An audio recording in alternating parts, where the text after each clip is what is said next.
My name is Stuart Scott. I'm the host of these programs we have every day here at 3 o'clock.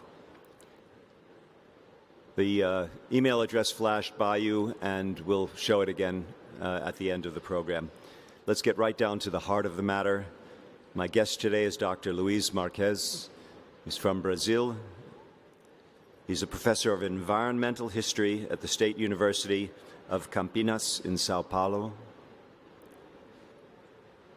This is the book that he's written, and it's currently being, I think it's in its third edition, and it's being translated into English now. Capitalism and Environmental Collapse. The photo on the cover of the book says it all. And today's program, we're titling Corporate Control and the Climate Meltdown. Good afternoon. Thank you, Stuart, for having me. As I told you, I'm a big fan of your programs. I've never expected to be here. Here I am now. So the question I would like to raise here today is, why has climate emergency not become a political priority so far? The short answer is this: capitalism. Capitalism is a necessarily expanding system. Therefore, it is necessarily unsustainable in a finite world. If I may, I always frame it not in terms, I avoid the word capitalism because there's a big confusion between capitalism should be an economic system, but at least in my country, I'm ashamed of it, the United States, it's regarded as one and the same as democracy. If you're not for capitalism, you're for communism. Now, the Chinese communist nation is a capitalist economy. I want to make that distinction very clear. So for me, capitalism is a loaded word, and I call it, we have a disastrously dysfunctional economic system, global economic system. Call it capitalism, call what you like. Yeah, we should call capitalism the current global economic system. You know, no matter if it's in the United States or in China or in Russia, etc. This is the current global economic system, and this is why we can call it capitalism. Because the word is fine. I wanted to make that. It's just a question of terminology. In any case, being and expanding are the same thing in the cellular metabolism of this system. That we have a very poor idea of its exponential growth. Exponential growth is a counterintuitive concept. GDP growth of only 1% per year leads to a doubling every 72 years. Growth of 2% per year leads to its doubling every 35 years. And a growth of 3% per year leads to a doubling of GDP every 23 years. Yeah, of course, we can't have two planets every 23 days, 23 years, and then 4 planets, and then 8 planets, and then 16 planets, and so on. So the hope to make any expanding economic system sustainable in a finite world is a delusion. I think that's actually the most misleading illusion of our days. It is the big question of our days. This message is the central message of the world scientists' warning of a climate emergency, signed by a coalition of more than 11,000 scientists in 153 countries. Our goals need to shift from GDP growth towards sustaining ecosystems. This is the central message of the scientific community today. Before you go on, we call ourselves ScientistsWarning.tv. We are the activist arm of this group, World Scientists Warning. So this message is not just coming from the scientific community. Pascal Lamy, the former director of the World Trade Organization, declared in 2007. Capitalism cannot satisfy us if we do not vigorously question the dynamic of capitalism. Do we believe we will succeed in mastering climate change? And also, Ivo de Boer, the former UNFCCC executive secretary who resigned after the failure of the 15th convention, the COP15 in Copenhagen in 2009, declared in 2013 the only way that a 2015 agreement can achieve a 2-degree goal is to shut down the global economy. I think this is a very smart declaration. In 2009, it may have been still possible to avert the current climate emergency. This is what it looked like at that moment. I want to refer back to the Ivo de Boer quote. He did not mean the only possible economy. He meant the current expansive, exponentially expansive, neoclassical growth economic system, which was put in place by J.P. Morgan 100 years ago in something known as the neoliberal coup at the University of Chicago, and it's been adopted universally since, and so why bother to call it neoclassical anymore? So what we accept as the economic system is not the only possibility. It's a scheme that's been foisted upon humanity. 10 years later, what they can say, the political leaders, is, I'm sorry.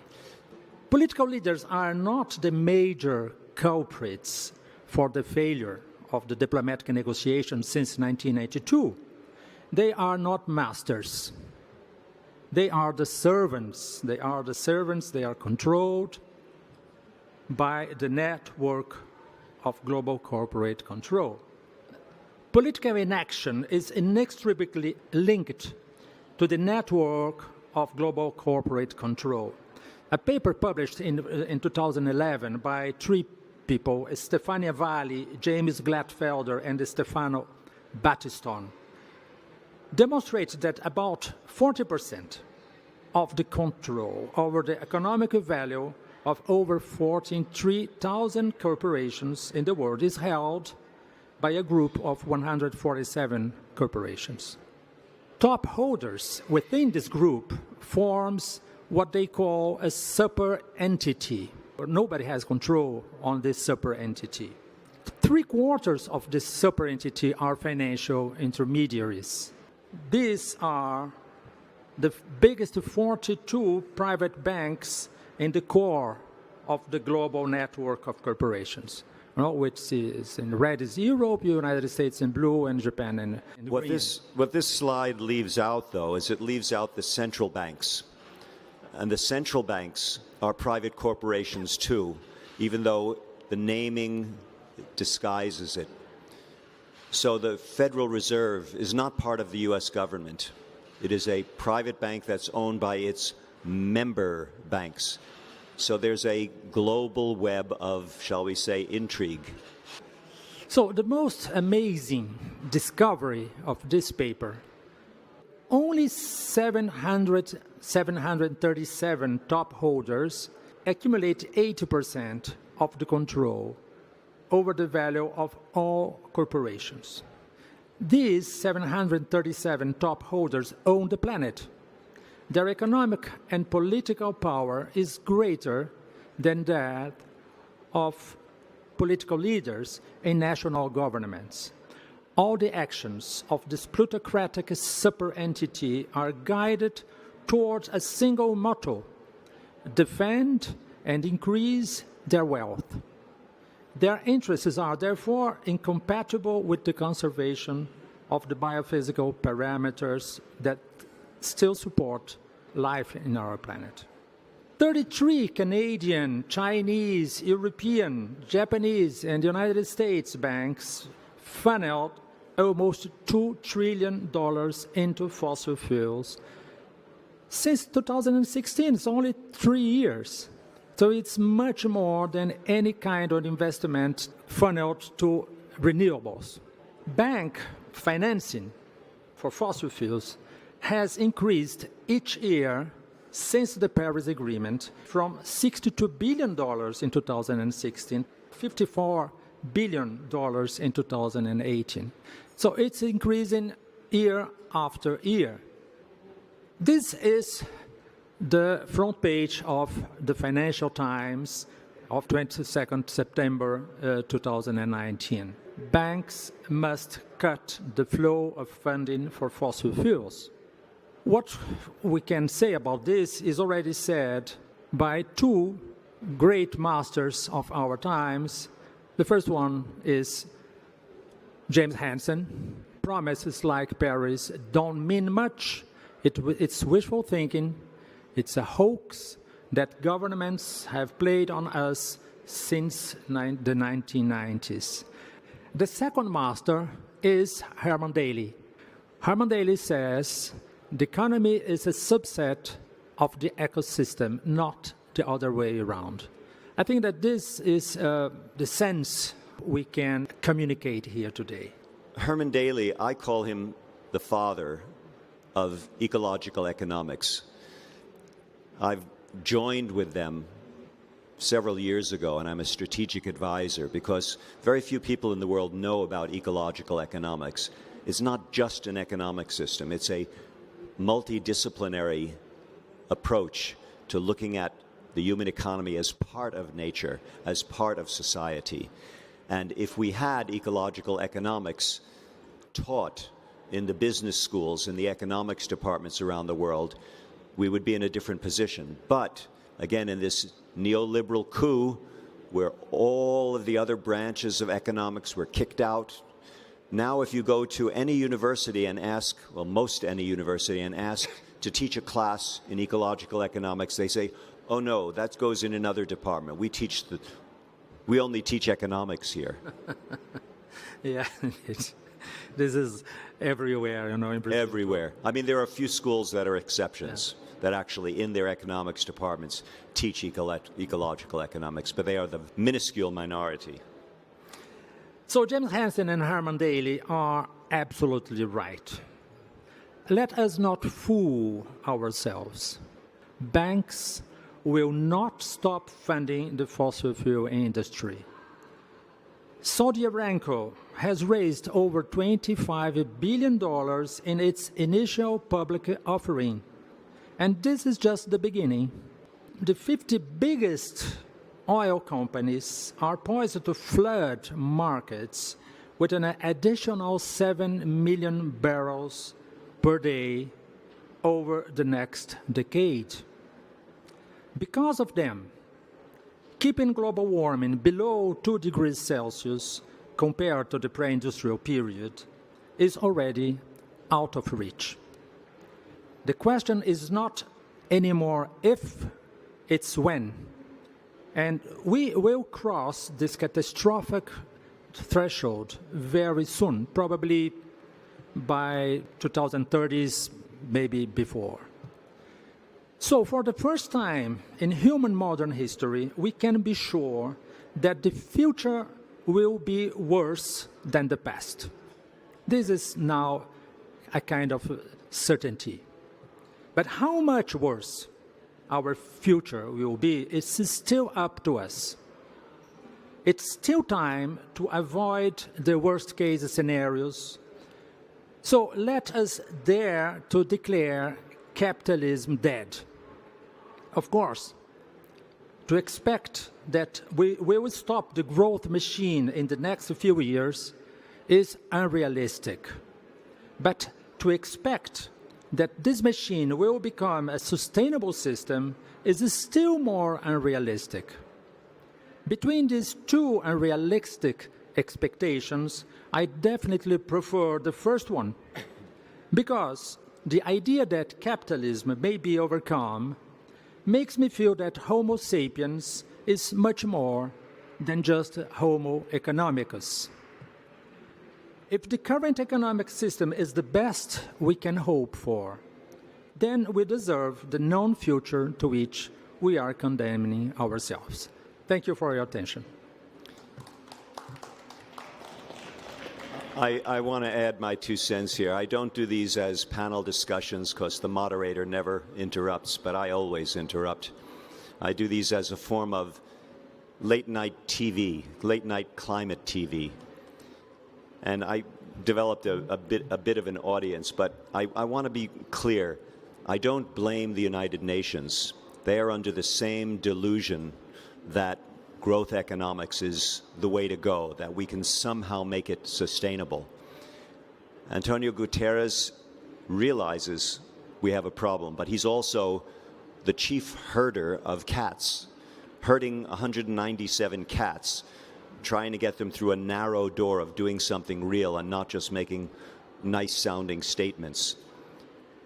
Again, Greta Thunberg says, "How dare you steal my future with your fantasies of eternal economic growth?"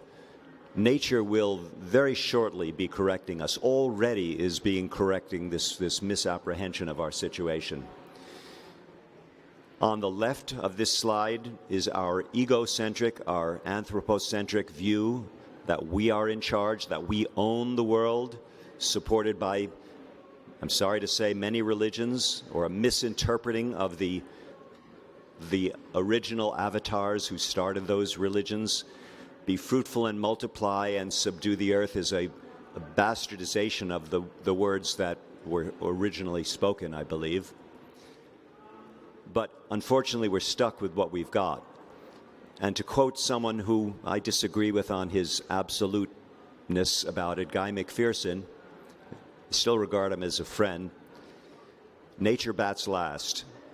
And nature is already throwing us some wild curveballs.